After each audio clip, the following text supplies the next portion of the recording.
Welcome. My name is David Burke, and I don't know if you're someone that joined us over the weekend as we celebrated Easter together as a community. If you are, I want to welcome you to these daily devotionals that we've been doing the last several weeks.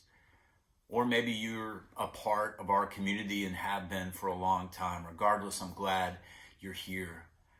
I want to talk to you today and in the coming days really about something that is very close to my heart as a pastor, as somebody that seeks to shepherd and guide people into a deeper knowledge and love of the person of Jesus.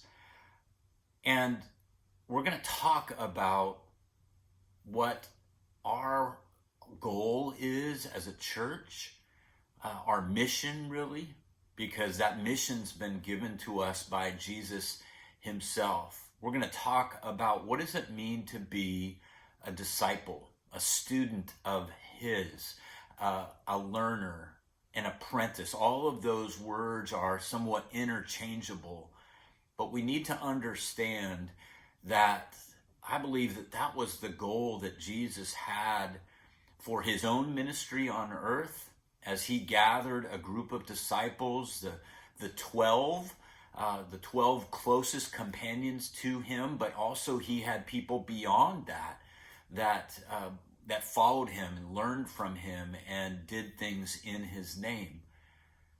So we, over the next coming days, are going to spend some time talking about this idea of discipleship, apprenticeship to the person of Jesus.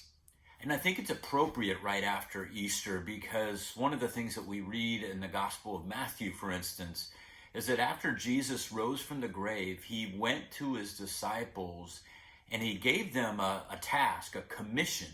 It's called the Great Commission, to go and make disciples, go and make learners and apprentices of himself.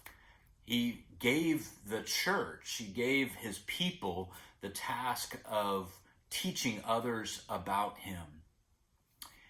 I know that the more I study about the person of Jesus Christ, the more I realize that he is the most brilliant teacher of the human condition that has ever lived.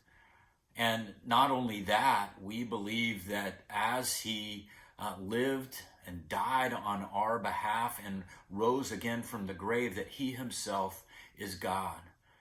So I pray that regardless of where you are on your journey, that you'll join us over these next several days as we really dive into what does it mean to learn from Jesus? What does it mean to study who he is and be changed by him and be a part of what he's doing now in the world? We'll talk about the mission of us as a community, as a church.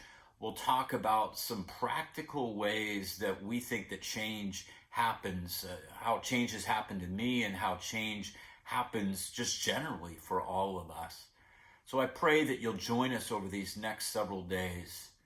And I pray that you will, more than anything, spend time with the one who holds the keys to death and hell and is now alive.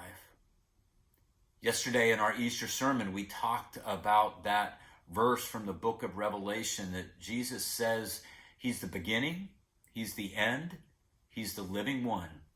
He once was dead and is now alive forever and ever. And he holds the keys to death and hell. What he's saying there is that not even death or hell can overcome what he is doing in the world. And given all that we are going through right now in the world, that is a tremendous promise. I pray that you would be assured and comforted by the fact that Jesus is alive. And we're going to spend some time learning about how to be a learner of his way of life. Amen.